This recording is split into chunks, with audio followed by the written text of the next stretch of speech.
Hola, hola a todos, buenas tardes, ¿cómo están? Bienvenidos, bienvenidas. Hola, ¿cómo están? Bienvenidos a todos. Vamos a entrar ya en nuestro live. Eh, Aquí felices con nuestro super invitado de hoy, trabajando muchos temas. Eh, ya Gustavo está por aquí, está entrando, esto es perfecto, estamos acá listos para iniciar el día de hoy. Vamos a trabajar o vamos a tener un tema fantástico que se llama los duelos.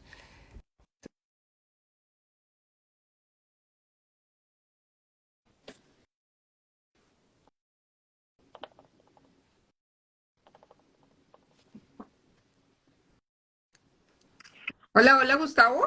Hola, ¿cómo estás? Sí, Bien, ¿y tú? ¡Qué qué bien! alegría, Sí, qué alegría. qué dicha tenerte. Muchísimas Sí, gracias por esta super, gracias, gracias, por aceptar nuestra invitación, mi invitación. gracias. Ahí, ¿se escucha bien?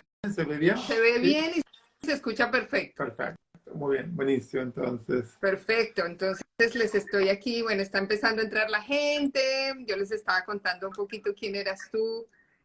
Gustavo Rodio es un psicólogo clínico que es especialista en duelo y traumas, constelador familiar y una persona muy, muy espiritual. Realmente esa es como mi experiencia de ti.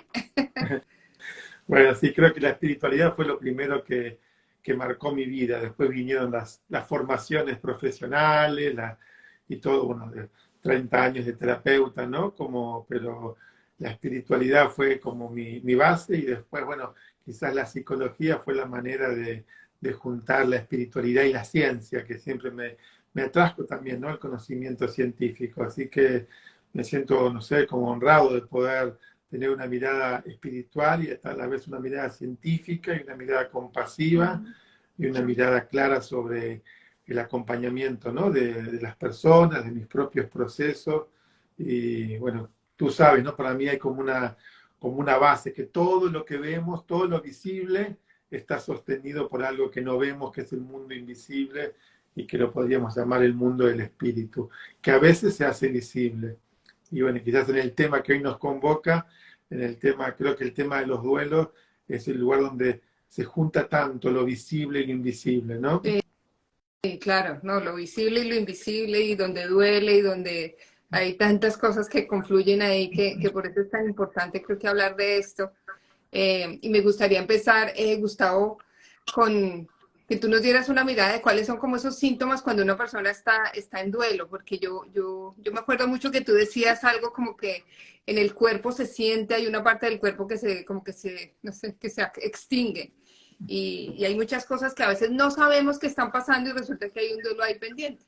Sí, y yo creo que primero es como saber que si estamos en la vida, vamos a atravesar duelos, porque los duelos son los procesos que acompañan los procesos de pérdida.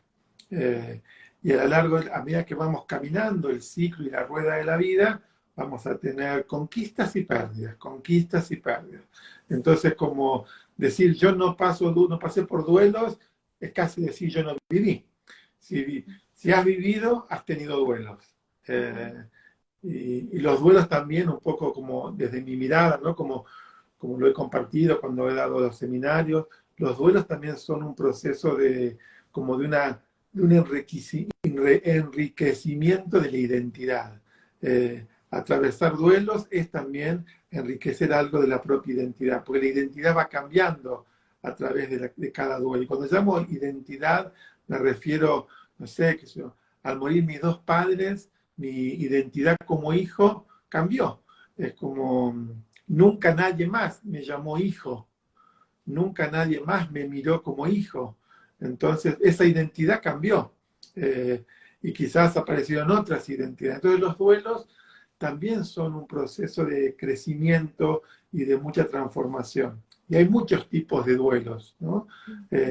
No solamente los duelos por las muertes, esos son un tipo de duelos que son muy contundentes y también sabemos que hay muchos tipos de muertes, ¿no? Reales, simbólicas, muertes a roles, muertes a posiciones, pero a veces hay muertes totalmente concretas, que alguien desaparece de nuestra vida y nunca más lo vamos a ver, nunca más lo vamos a escuchar, nunca más lo vamos a tocar. Habrá otras experiencias, seguramente, pero de esas no van a existir más. Ujú.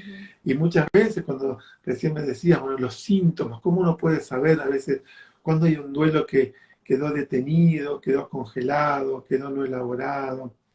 Y creo que el duelo se siente en el cuerpo, porque es el cuerpo donde, el lugar donde se despliegan nuestras sensaciones. Y como los apegos que hemos tenido con esas personas también se sintieron en el cuerpo, a través de nuestras sensaciones, ya sean de bienestar, de malestar, de estímulos. Cuando esa persona, en el caso de la muerte, desaparece de nuestras vidas, primero hay todo un mundo sensorial que en nuestro cuerpo no está más. Entonces, Ujú. primero hay un tiempo donde es como si fueran ecos que todavía están, pero no está la fuente, ¿no? Es interesante cuando escuchamos un eco, que sabemos que hay una fuente del sonido y el eco que reverbera. Pero cuando estamos en ese proceso, son solo la reverberancia, pero la fuente no está más, porque la palabra de esa persona no está, la mirada de esa persona no está, pero en nosotros quedan grabadas sensaciones de eso. Entonces, como todavía no las podemos encontrar más en la persona, pero todavía reverberan en nosotros. Entonces, cuando a veces las personas dicen, pero yo me parece que escucho a la persona, me parece escuchar su voz, claro, porque todavía hay ecos que están en nuestro cuerpo sensorial, en nuestro cuerpo de sensaciones. Después habrá otros niveles de sensaciones que serán sensaciones más energéticas o espirituales, pero si nos basamos en el cuerpo somático, hay ecos, ecos que llevan tiempo de ir desarmándose. Eh, a veces cerramos los ojos y podemos volver a sentir, no sé, la voz de la persona, el contacto de esa persona, la mirada de esa persona. A veces buscamos esa mirada dentro nuestro, porque quizás fue una mirada de sostén, aunque esa persona no esté más en la vida, está en nuestra vida interior. Eh, entonces, pero muchas veces, ¿no? También lo vemos en la mirada de las constelaciones, hay duelos que quedan como detenidos, congelados, anudados en las sensaciones del cuerpo y a veces hacen síntomas, porque a veces traemos a alguien que no está más en nuestra vida a través de un síntoma y quizás tenemos un síntoma igual que esa persona y es una manera de tener como una conexión, de una manera quizás no lo más saludable, pero es una manera de estar en contacto, es decir, tengo la misma enfermedad que tenía mi padre, eh, porque quizás está en nuestro mapa genético, quizás en mi mapa genético está tener esa enfermedad, pero no todo lo que está en nuestra información genética se despierta, ¿no? Ya, toda la información, todo el estudio de la epigenética, el atravesamiento de los traumas nos va mostrando que no todo nuestro mapa se va a manifestar. A veces nos manifiestan determinados estresores y a veces perder a alguien muy cercano es un estresor que hace que se manifieste una información genética que me liga muy profundamente a esa persona, ¿no? Ujú. Yo me acuerdo, quizás a muchas personas le ha pasado, mi padre murió muy joven, cuando tenía apenas 50 años, cuando yo ya me iba acercando a esa edad, decía, bueno, ¿cómo será? Pasaré, ¿no? Tuve síntomas incluso de aniversario, y cuando ya atravesé esa barrera etaria, como siempre digo, bueno, puedo estar ligado a mi padre no solamente a ese hecho de destino, ese fue un hecho de destino que marcó mi vida, porque yo fui muy pequeño cuando él murió, pero puedo estar ligado de otra manera también, ¿no? Entonces los duelos también son una interpelación, ¿no? A cómo nos ligamos con los seres queridos. Eh, nos podemos ligar de muchas maneras, y eso es de como la riqueza, ¿no? Y lo que decimos como el crecimiento post-duelo, todo lo que se puede enriquecer en nuestro ser, en nuestra alma, a pesar de una pérdida. Sí, tienes toda la razón en lo que estás diciendo. Yo tengo como la experiencia de mis padres murieron los dos el año pasado, fue así como el uno y el otro se lo llevó. Digo yo, mi papá, mi mamá se llevó a mi papá porque se fue muy rápido. Pero de alguna forma el crecimiento, yo siento que después de eso hubo un crecimiento, un asentamiento, sabiendo que estaban atrás y todo el cuento, pero realmente sí hubo un cambio profundo. Yo siento eso y, no, y dije, ve, tan raro porque como adultos, o sea, cuando estamos adultos, pues sabemos que va a pasar y tal y tal y tal. Pero en este caso hubo un cambio bastante notorio en mí y creo que en todos mis hermanos también. Eso me pareció bien curioso. Esto que dices que es tan importante, ¿no? Porque uno sabe que va a pasar y también sabe que no sabe cómo va a pasar, quién va a ser primero. A veces hay hijos que se van antes que los padres, ¿no? Y a veces, bueno, padres que se van antes que los hijos. Eso es el misterio de la vida. Ujú. Pero saberlo, aún saberlo, no te puede dar la dimensión de lo que es atravesar la vivencia. Para mí eso fue como, no sé, algo tan como obvio y a la vez como insondable, a pesar de que tú sabes, como para mí es como lo que más amo, enseñar los procesos de duelo, acompañar a los procesos. Y cuando yo atravesé el duelo, el último duelo, que fue el duelo por la pérdida de mi madre, eh, nunca imaginé que lo que sentía lo podía haber sentido. Nunca lo imaginé. Ujú. Y eso fue como una riqueza. Imaginé muchas otras cosas, pero tuve un nivel de sensaciones, de vivencias, que no sabía que las tenía. Eh, y algunas fueron como muy bellas y otras como muy profundas de quizás algunas de dolor, algunas de nostalgia, algunas de gratitud, pero un mundo que, eh, a pesar de que trabajo conmigo desde muy pequeño, un mundo que desconocía de mí mismo. Y eso me lo trajo esa experiencia. Entonces, si no nos quedamos solamente como en la parte quizás del dolor, es tan valioso atravesar y decir cuánta riqueza nos puede traer el camino de un duelo, realmente. Wow, qué bonito. Eso es cambiar la película un poco, ¿no? O sea, darle la vuelta Mm. y realmente aprender de... Porque al final es lo que tú dices desde el principio, es decirle sí a eso. Si yo puedo tomar el duelo y no solo en una muerte, porque entiendo una muerte, sino en un trabajo que, no sé, que me sacaron de un momento a otro y que como que pasó, o en una relación de pareja que se fue con otro, con otra, o porque se fue la otra persona, o unos amigos que se separan, en fin. Pero lo que yo puedo aprender de eso, si lo puedo tomar, es tal vez es doloroso obviamente, pero puede ser muy valioso. Absolutamente. Por eso, digamos, el duelo necesita sostén. Quizás no necesita un tratamiento, Ujú, pero sí necesita sostén, porque es un cambio de, de ubicación en la vida. Y los cambios significativos de ubicación en la vida necesitan sostén, necesitan ser acompañados, necesitan ser conversados, necesitan entrar en un diálogo. Si no queda algo que se vive muy como en la identidad propia y se pierde la capacidad de entrar en relación con eso. Entonces, como recién lo decías, ahí entramos en las distintas dimensiones de los duelos. ujú, Los duelos por una muerte va a depender de qué tipo de muerte, ¿no? Porque hay muertes que son por un proceso de enfermedad, hay muertes como vivimos, ¿no? En el tiempo de la pandemia, que fueron muy traumáticas porque nos impidieron la conexión frente a ese proceso. Hay muertes por hechos trágicos, hay muertes por decisión, porque cuando alguien toma la decisión de un suicidio, yo pongo esa palabra decisión entre comillas, por supuesto que eso requiere mucho más como despliegue, no quiero ser simplista con eso, pero cuando hay muchas formas de morir. Y esas formas de morir también interpelan a los duelantes, eh, porque no es lo mismo, hay muchas formas, hay muchas etapas de la muerte. Entonces, eso es como serían hechos, lo pondríamos en los duelos por hechos de destino, ujú, porque alguien murió, por las razones que fuera. No está mi decisión en eso. No soy yo el que inicia el proceso de duelo. El proceso de duelo se inicia por un hecho del destino, de que alguien de mi vida atravesó el umbral de la muerte de las diferentes maneras que se puede atravesar. Y eso tiene un nivel de impacto. ujú. Después hay duelos por decisiones de otros, como por ejemplo cuando alguien, no sé, me despide de un trabajo o en mi relación alguien me deja porque terminó su amor, se enamoró de otra persona. Entonces esos son duelos que tocan otras fibras, porque son duelos donde yo no los decido, no los decide el destino y los decide una persona.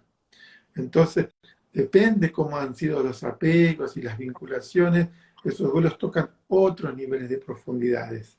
A veces son más difíciles, porque en el duelo por decisión de otros, muchas veces nos quedamos en un lugar de mucha herida, porque o sentimos que no fuimos o reconocidos, o nos sentimos abandonados, o nos sentimos excluidos.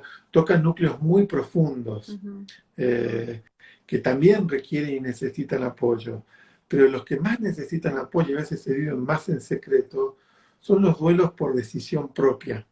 Porque, bueno, aquí en mi país de Argentina, supongo que en tu país, donde tú vives ahora, en Estados Unidos o en Colombia, eso debe existir, se dice, bueno, si lo elegiste no te podés quejar.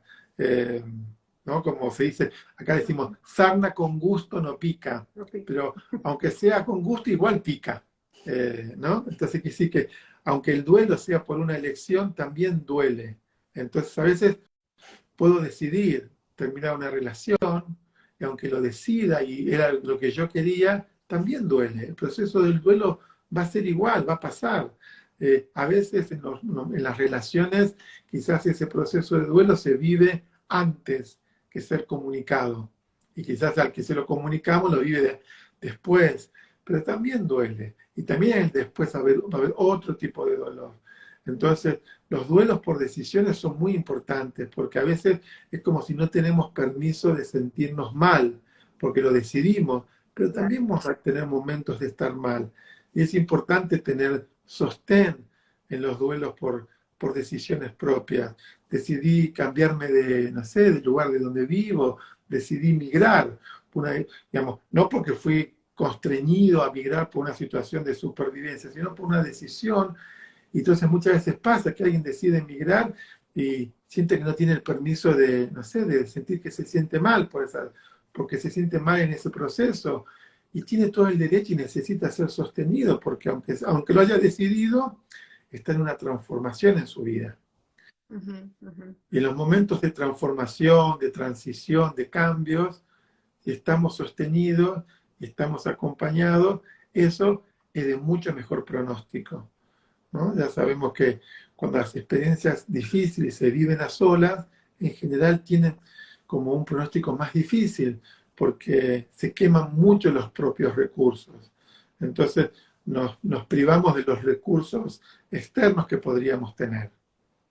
Sí, sí, sí, sí, entiendo lo que dices. Y muchas veces pasa que tal vez las personas no quiere contar, no quiere hablar, quiere estar Claro, sola, no se quiere comunicar con nadie. Y para los otros es difícil porque de alguna forma también siento yo que le quito al otro la posibilidad de dar, ¿no? Lo que me exacto. podría dar es difícil que no me lo dé. Como Eh, esos mitos, ¿no? Como si alguien decide separarse, no le puede decir al amigo, lo extraño. Y creo que sí puede decirle, y el amigo, la amiga puede decir, claro, ¿cómo no vas a extrañar aunque hayas querido esto? ¿No? Creo que acompañar un duelo, sea de las características que sea, necesita desarrollar en las personas la capacidad compasiva de hacer lugar Ujú, para acompañar compasivamente esos procesos. ujú, ujú. Ok.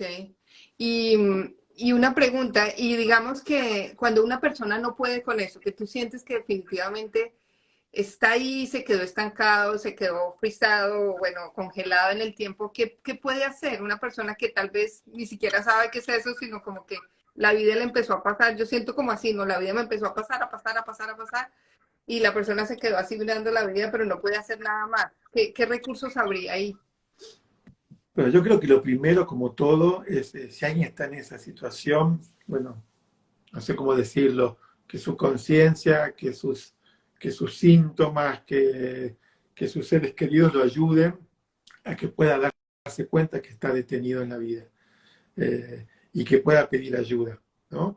Eh, pero supongamos que la persona no pida ayuda, pero se puede dar cuenta de eso, como lo primero es como poder entrar en un nivel del movimiento de la vida, que la vida no pase, digamos que, como lo dijiste muy claramente, todo me pasa y yo lo veo como si lo estuviera viendo, como si yo no fuera parte de ese movimiento de la vida. Ujú, Entonces, cuando yo me doy cuenta de eso, lo que me doy cuenta es que si yo soy parte de ese movimiento de la vida, esos hechos que sucedieron van a empezar a ocupar un lugar que lo podríamos llamar el lugar del pasado.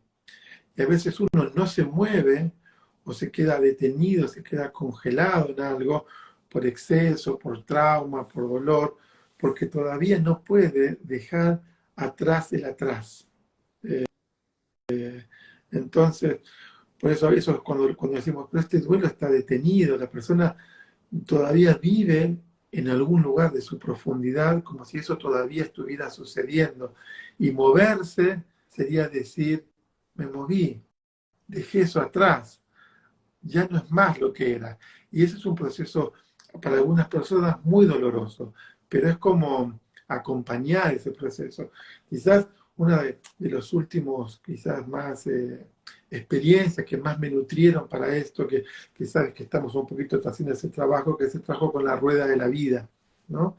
Entonces, que es interesante porque es como un complemento muy valioso de las constelaciones familiares, porque en la rueda de la vida, cuando alguien está detenido, puede mirar en esa rueda de la vida quiénes están del otro lado de la vida, quiénes están a través de ese umbral de la muerte, al otro lado de la vida.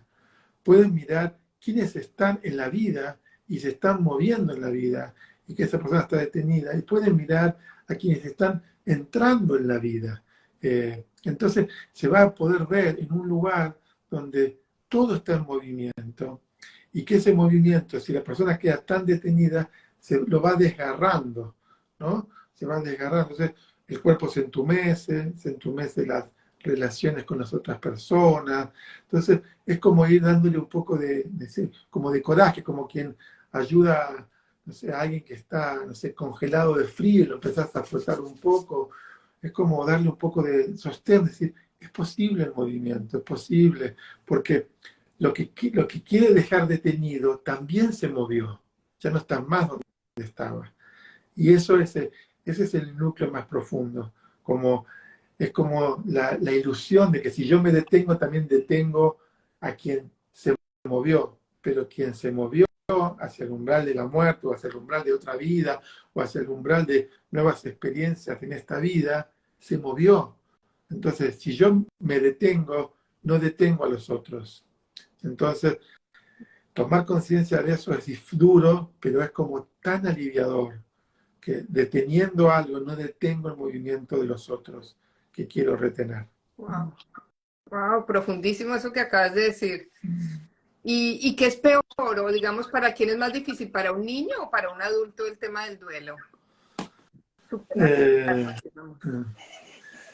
bueno, sería como difícil decir para quién es más, ¿no? Creo que cada ser humano en sus distintas etapas de la vida vive los duelos de la manera que existen esas posibilidades. Quizás los adultos tenemos otros recursos de la palabra, simbólicos, de, sí, simbolizar los dolores. Quizás para los niños, ¿no? Pensemos que el lenguaje del niño no es solamente el lenguaje verbal simbólico, eso es un nivel, pero no es el más desarrollado en un niño. El lenguaje más desarrollado en un niño es el cuerpo, es en el cuerpo donde va a poner toda su elaboración, el juego, ¿no? Su mundo, que el mundo del niño es el mundo escolar. Entonces, el impacto del duelo en un niño lo vamos a poder mirar en esos niveles, en el nivel de cómo es su juego, como si cambió su juego, si se inhibió su juego, si hay tipos de juegos que muestran determinadas cosas, si su cuerpo se enferma más o hace regresiones, ¿no? Yo me acuerdo en aquel momento, ¿no? No era tan chico, tenía 12 años cuando mi padre murió, pero como hubo un primer momento donde todos volvimos a hacer nido, todos fuimos de vuelta como a la cama grande con mi madre, a estar ahí como todos pollitos. Entonces, bueno, el cuerpo necesitaba otro tipo de cobijo y eso es por un tiempo, y por un tiempo eso es necesario. Entonces, creo que los niños, por supuesto que también elaboran y pasan sus duelos. Y es importante, como todos los que están alrededor de los niños, los educadores, los terapeutas, la familia, puedan tener algo de entrenamiento de cómo leer, ¿no? Lo que le pasa a un niño. Creo que hoy, ¿no? no quiero ser así como, pero en la vida un poco más como tan, no sé, como se dice, ¿no? Filosóficamente, la posverdad, el posmodernismo de la velocidad, a veces no podemos detenernos a mirar eso. Y a veces los niños quedan muy solos en los procesos de sus duelos, ¿no? Entonces creo que me parece que la gran diferencia entre los niños y los adultos, que los niños tienen un nivel de mayor indefensión. Eh, entonces, un niño, así como necesita que un adulto se ocupe, no sé, de su alimento, de su vestimenta, de sus ritmos, también va a necesitar que los adultos, si está atravesando un duelo, se pueda ocupar de observar esa vulnerabilidad, ¿no? Ujú. Entonces, depende qué tipo de duelo haya sido, ¿no?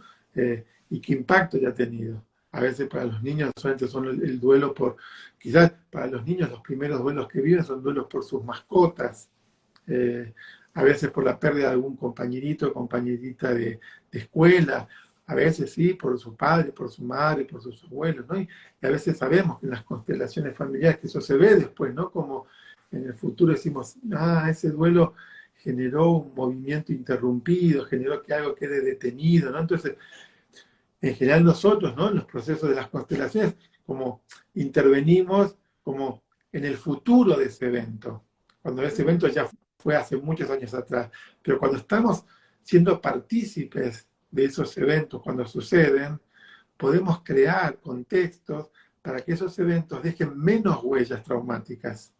Eh, entonces, por supuesto que va a tener un impacto, pero de acuerdo a cómo vayamos acompañando, van a dejar menos huellas.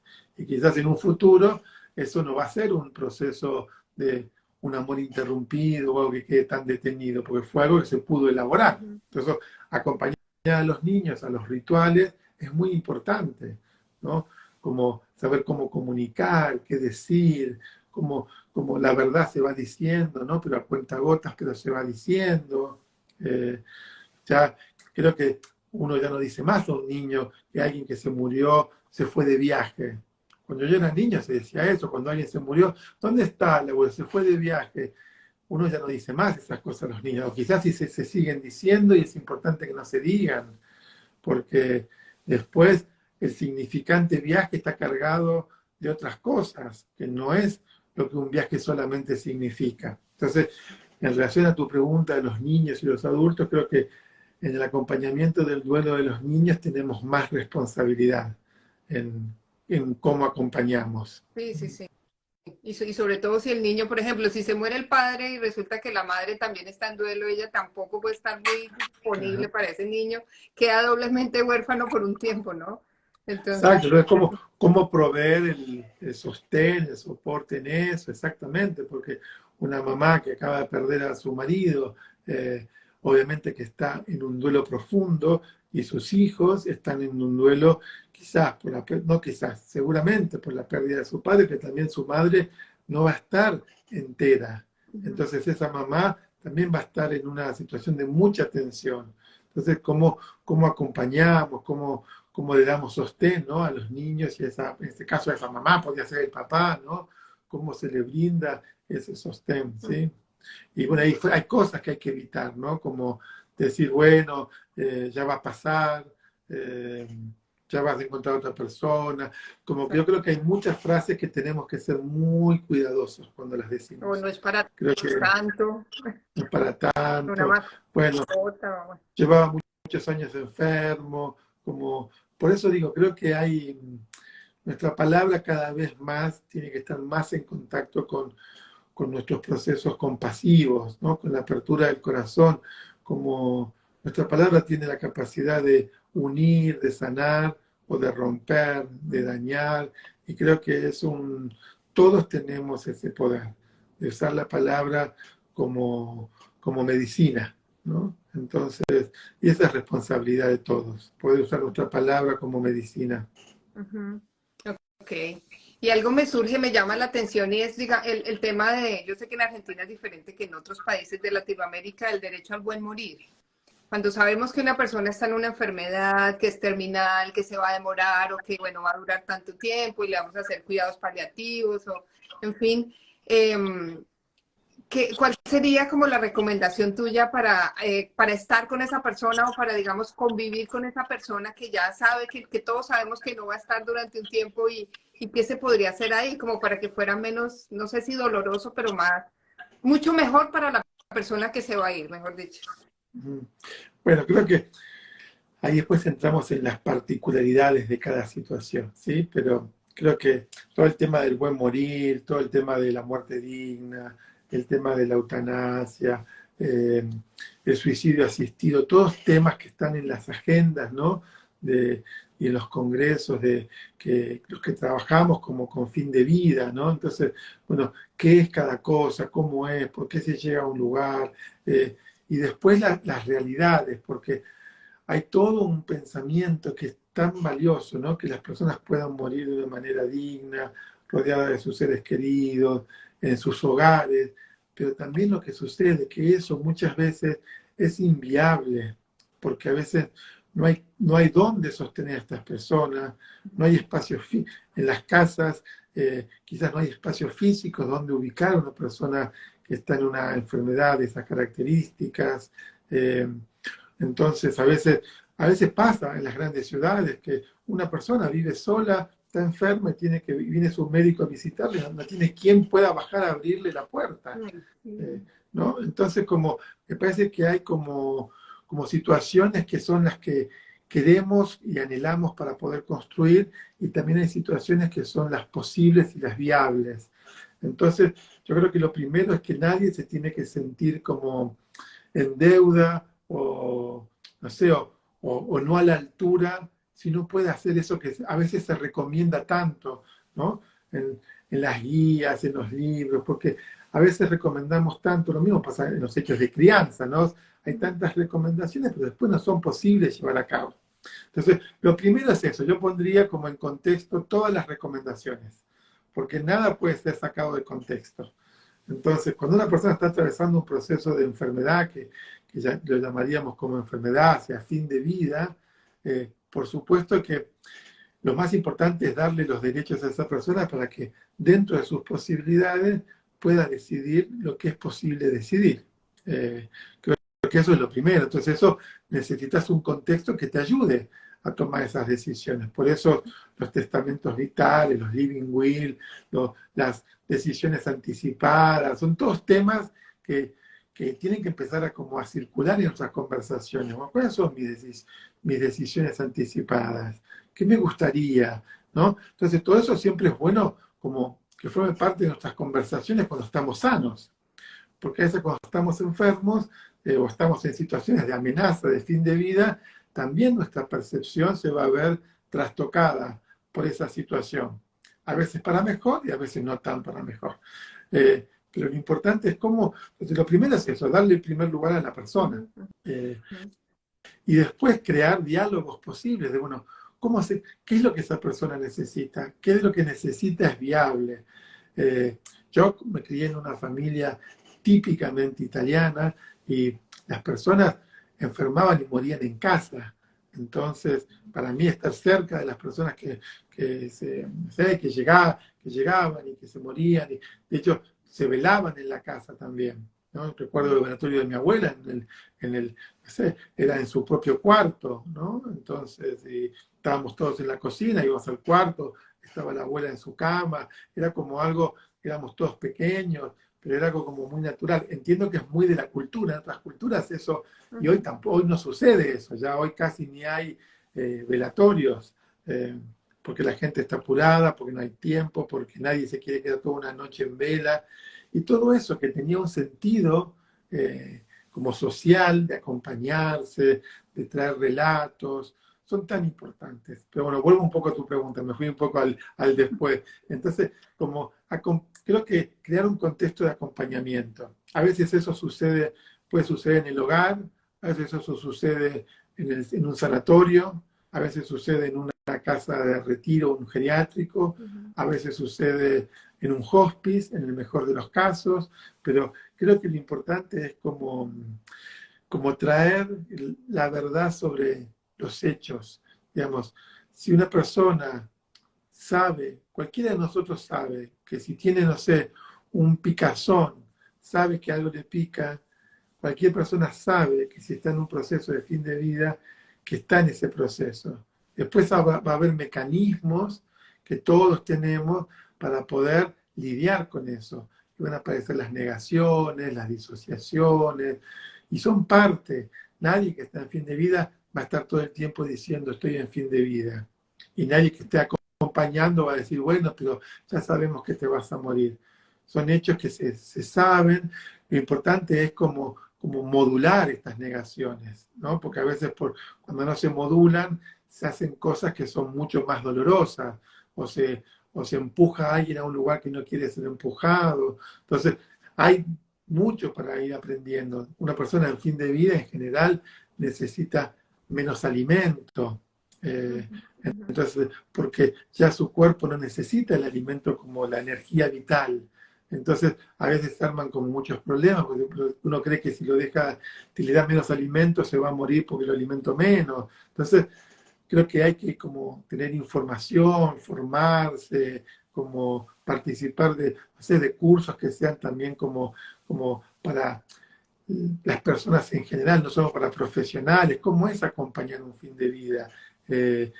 Las personas cuando están en un fin de vida tienen una alta sensibilidad, sobre todo porque a veces el cuerpo pierde autonomía. Entonces, como el cuerpo pierde autonomía, tiene mucha sensibilidad, la dependencia de algunas personas los pone en lugar de mucha vulnerabilidad. Entonces, tener que pedir todo a veces es muy difícil para algunas personas. Que lo muevan, que le den un vaso de agua, que lo corran, que le traigan, que le cambien los pañales porque tiene incontinencia. Entonces, algunas personas, esa experiencia de pedir los pone en un lugar de mucha indefensión. Entonces, a veces no piden. A veces los cuidadores se agotan, entonces se generan muchas tensiones. Entonces, todo eso necesita como un equilibrio. Pero para que se pueda pensar en equilibrio hay que poder hablar de eso. Si no hablamos de eso, todo queda como detrás de las puertas. Entonces yo cuido a mi madre enferma y no aguanto más. Y me dice algo y me fastidio y me pone lejos y me siento culpable por eso. Entonces es un circuito que hay que evitar. Por eso tenemos que poder como dialogar de las cosas. Como, creo que no hay nada peor que quedarse con los razonamientos a solas. Cuando uno se queda a solas con los razonamientos, se quita la posibilidad de mirar otras ventanas. Entonces, creo que eso es un poquito lo que podría decir en base a esa pregunta que me haces. Ok, ok, no, importante, y sobre todo digo yo que cuando estás en el fin de vida, estar, simplemente, si él o ella, no sé, quiere ver la novela, acompáñalo, si quiere estar tranquilo, tranquilo, o sea, estar es suficiente para el otro, ¿no? Porque a veces nos llenamos de tantas como ideas de lo que tiene que ser y al final es simplemente empáticamente hacerlo. Y, Exacto. Por un lado es eso, por otro lado como lo que llamaríamos como la capacidad de la presencia, ¿no? Hay una presencia que es tan importante, pero también a veces pasa como quizás la persona le preguntás, ¿querés esto? Y quizás la persona está tan desorientada que ni sabe lo que quiere.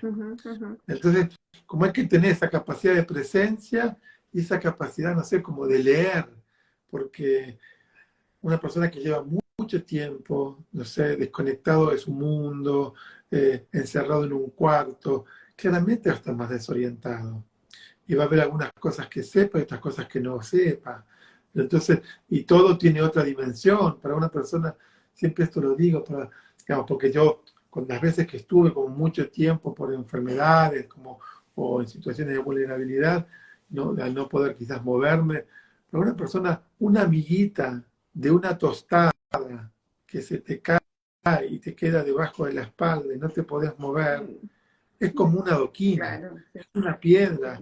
Entonces, todo toma otra dimensión. Entonces, lo que necesitamos es como, bueno, también ampliar nuestra capacidad compasiva y, no sé, de leer lo sutil, ¿no? De poner, como decías, de ponernos un poco también en el lugar de los otros.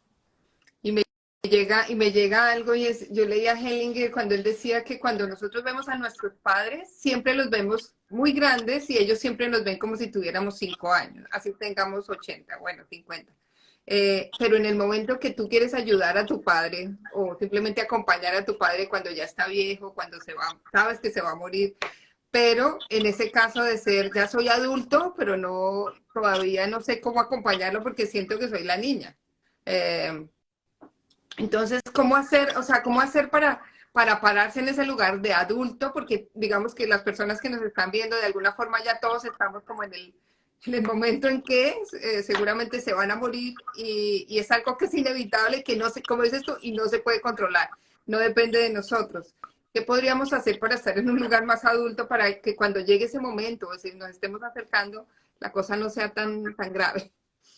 Bueno, yo creo que primero, bueno, creo que voy a ir por partes. Yo creo que lo primero es que no hace falta llegar a ese momento para transformarse en adulto. Creo que uno se va transformando en adulto a lo largo del caminar de la vida. Y a veces frente a los padres es como si uno siempre conservara ese lugar dependiendo qué tipo de padres tuvo, ¿no? Porque hay muchos niños que se hicieron de adultos a muy pequeña edad, ¿no? Pero estamos hablando un poco de de estos adultos que les cuesta ser adultos y no pueden tomar ese lugar. Yo creo que hay cosas que son muy claras para todo. Todo en la vida se aprende. Entonces, eso tiene que formar parte como de mis, no sé, de mis metas de la vida. Aprender a cómo acompañar un proceso de partida de un ser querido. Cómo, cómo lo que no sé, digamos, si yo no sé algo, me puedo quedar en un lugar de queja, me puedo quedar en un lugar infantil de, yo no lo sé, o si soy un adulto y no lo sé, me puedo inclinar hacia aprender. Entonces, si no sé, busco cómo aprender, busco ayuda, me informo, estudio, leo, no sé, participo de foros donde otros quizás puedan compartir sus experiencias. Por eso es tan importante la red.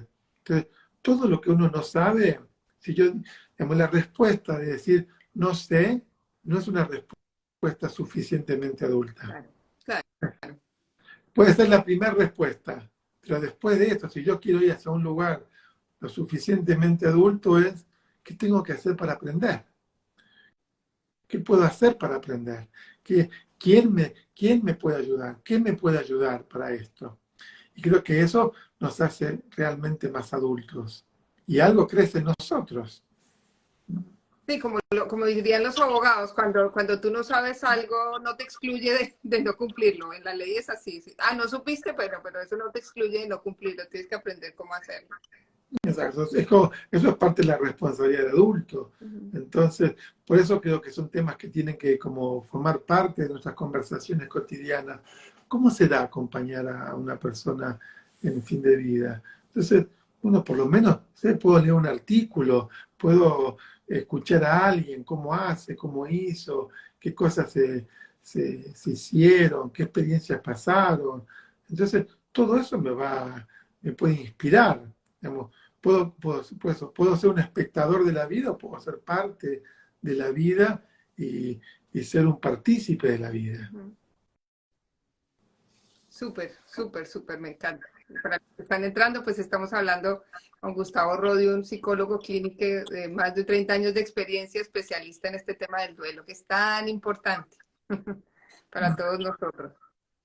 Gustavo, No sé y si hay alguien que puso preguntas o no, porque yo no estoy leyendo. sí, eh, hay una cosa una pregunta que hizo una persona hace un momento sobre una muerte violenta de su padre, que lo mataron y fue en un momento muy difícil para esta persona y se quedó ahí. Hoy en día esa persona es adulta, pero quedó totalmente en ese momento de su vida como, bueno, ¿y qué hago acá? Él dice, ¿cómo voy a sanar si se murió y yo nunca supe cómo hacerlo? mm, bueno, creo que eso es donde se unen como un duelo y un trauma, ¿no? Y esas son como otras características, Ok. porque ese duelo fue a través de una experiencia traumática. Por supuesto que cualquier muerte puede ser traumática, pero esa tiene características esencialmente traumáticas. Que una persona sea asesinada, es una experiencia traumática. Desde la dimensión humana, que alguien le quite la vida a alguien es una situación muy traumática. Y para un hijo mucho más traumática. Entonces, el proceso para eso, digamos, tiene como, porque ahí el duelo se junta a un proceso de reparación y reconciliación. Eh, Porque muchas veces el duelo no se puede empezar a elaborar porque hay algo que todavía no se puede como reconciliar, porque todavía hay dolor, porque todavía hay, no sé, sed de venganza, porque todavía hay muchas cosas. Entonces, bueno, en los procesos de las constelaciones vemos que como, digamos, ese tipo de muerte dejó en conexión a uno como al asesinado con el asesino, ¿no? Ujú, Más allá que quizás en un plano eso no tenga ninguna conexión, pero en el lugar profundo del alma sabemos que eso genera una conexión entre esas personas, porque alguien tomó la vida de otra persona. Eh, entonces, para el que está en el proceso del duelo, para esa persona, primero tiene que poder hacer un proceso como, de reconciliar eso que es irreconciliable adentro de su corazón. Eh, y eso va a poder como ver que en ese duelo hay dolor y hay furia, hay enojo, hay sentimientos de injusticia. Entonces, es como poder ser acompañado en que todo eso pueda tener un espacio, para que ahí algo pueda empezar a tramitarse. Sin un espacio de contención es muy difícil tramitar ese tipo de duelos, ujú. porque siempre dejan como, no sé, por la intensidad que tienen, nos dejan como paralizados. ¿Mm? Imagínate, nunca ¿Mm? lo volví a ver. ¿Mm? Y me llega, otra persona está hablando sobre el COVID, bueno, cuando en esto que pasó, que es que varios murieron y que simplemente te entregan las cenizas de un momento a otro, la persona no pudo asimilar, o sea, que se murió, no pudo ver su rostro, por ejemplo, cuando muere de alguna forma, porque entonces, no sé, para mí fue como importante ver cuando mi madre muere, que yo dije, "Ay, ella está muerta", o sea, yo no sí me acuerdo de ella viva, pero digo, no, esto ya pasó, esto de alguna forma me ayudó a mí. Eh, en ese tema del COVID que fue tan difícil, ¿hay alguna recomendación? Yo creo que esto que traes es muy importante, ¿no? Como las primeras teorías del duelo, que bueno, que al menos dentro del ámbito de la psicología, que fueron desarrollados por Freud, ¿no?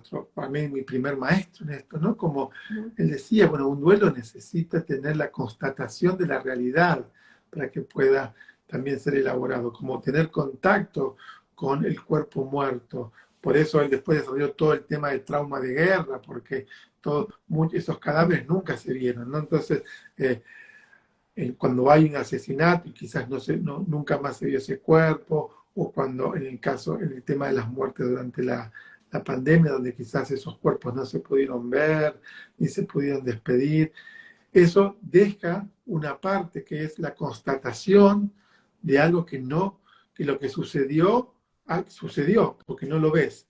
Entonces, los órganos sensoriales hay algo que no tienen, pero eso no quiere decir que no se pueda hacer ese proceso. Entonces, porque no está eso, pero está como, o sea, la certificación, su acta de defunción. Por eso los duelos, cuando no hay acta de defunción, cuando en el caso de los desaparecidos es mucho más complejo, porque no son muertos, son desaparecidos. Entonces no hay un acta que dice esta persona murió tal fecha.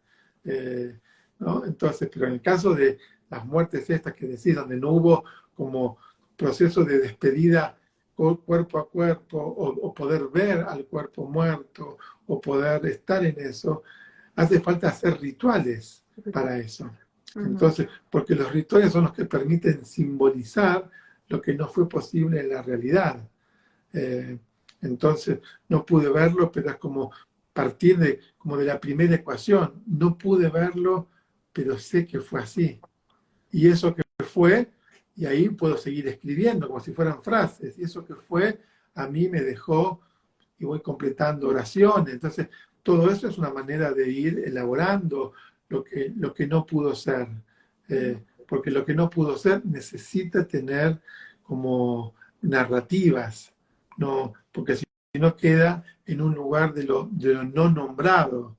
Entonces, lo que no pudo ser tiene que ser nombrado a través de narrativas importantes. Wow. Y alguien las tiene que escuchar No, también, claro. ¿no? Ok, wow. Y al final cuando tú dices, bueno, ya murió, pero ahora lo puedes tomar espiritualmente, ¿no? ¿Eso tiene un tiempo? ¿Eso tiene, o es diferente para cada persona? O... Y eso, por un lado, va a depender como, de la dimensión espiritual de las personas. Porque hay personas que quizás no tienen un desarrollo de su propia espiritualidad, o personas que no sienten que la espiritualidad sea un hecho fundamental de la vida. Entonces, pero a veces la muerte te lleva a entrar en dimensiones que hasta ese momento no habías entrado. Porque a veces, no sé, te suceden situaciones que podríamos llamar como especiales, extrasensoriales, sueños, no sé, te llegan situaciones, estás en tu biblioteca y se te cae un libro y en el libro había una carta de tu papá que murió y que no te hablaste nunca más. Entonces me parece que la vida también te habla de muchas maneras. Entonces la dimensión espiritual la vas a tomar en la medida que le hagas lugar. Está ahí para vos. Digamos, o entrás o no entrás, pero está ahí. ¿No? Entonces, y después de esa dimensión espiritual, podemos decir que las personas que no están en este mundo físico están en esa dimensión espiritual. Y en esa dimensión seguimos unidos. No está más la palabra, no está más, no sé, sus gestos, pero en esa dimensión del espíritu seguimos unidos. Para algunas personas eso tendrá un sentido, para otras no lo tendrá, y eso es como la posición de cada persona frente a la dimensión espiritual. No sé, para mí la vida me fue llevando como, no sé, me acuerdo que en un escrito que tengo sobre acompañar a un joven en el proceso de su muerte, ahí me acuerdo que como cité una experiencia cuando mi abuela murió, como yo me di cuenta que a mi abuela había muerto por el comportamiento del perro, de nuestro perro familiar. La abuela estaba internada y nuestro perro empezó a tener un montón de conductas que no eran habituales. Y claro, yo en ese momento no sabía que, digamos, después de la distancia pude comprender. Y después, bueno, obvio, fue parte de las conversaciones, pero nuestro perro, se llamaba Oso, era un ovejero alemán, empezó a tener una conducta de rodear la cama de la abuela. Rodeaba, rascaba. Empezó a aullar como desesperadamente, ¿no? Entonces, y en ese momento, un par de horas después, me acuerdo que nos llamaron para decir que la abuela había fallecido. Entonces, bueno, es una conexión. Si eso no es una conexión espiritual, no sé, en el campo de la ciencia lo podríamos llamar los campos mórficos que se conectan. En el mundo espiritual le llamaríamos eso la conexión del espíritu. Pueden ser diferentes maneras de nombrarlo, pero sin lugar a duda, nuestro perro tenía un contacto profundo con la abuela y la abuela con él, y su muerte fue sentida. Y algo hizo que tuviera como ese gesto, y después se quedó echado mucho tiempo como a los pies de la cama, ¿no? Entonces, si abrís la puerta, el mundo del espíritu está ahí. Como, bueno, te invita al asombro de la vida también. Oh, buenísimo eso que acabas de decir. Y hay un momento, ya estamos terminando, pero hay un momento en que sea nocivo quedarse como pegado a un muerto, como que yo veo que hay personas que no pueden avanzar porque murió y se quedan con las fotos, pero es demasiado ya, o no, o cada persona tiene su espacio ahí. Creo que lo primero es saber que cada persona tiene su espacio y saber cuando yo me quedo pegado a algo, estoy yendo en contra del movimiento de la vida que es hacia adelante, ¿no? Entonces, no es un problema si yo llevo, no sé, la foto de mi papá todavía conmigo en mi billetera. No es un problema. El problema es si eso hace que yo esté detenido en la vida. Ok, claro, ok. Porque yo puedo, a mi edad, mirar la foto de mi papá y decirle, este año logré buenas cosas. Todavía la vida está siendo buena después de más de 40 años. Donde sea que estás, alegrate. Pero estoy en la vida, estoy en movimiento, las cosas que hago se las puedo dedicar, lo puedo hacer partícipe de mis logros. No estoy detenido, aunque conserve la foto de él.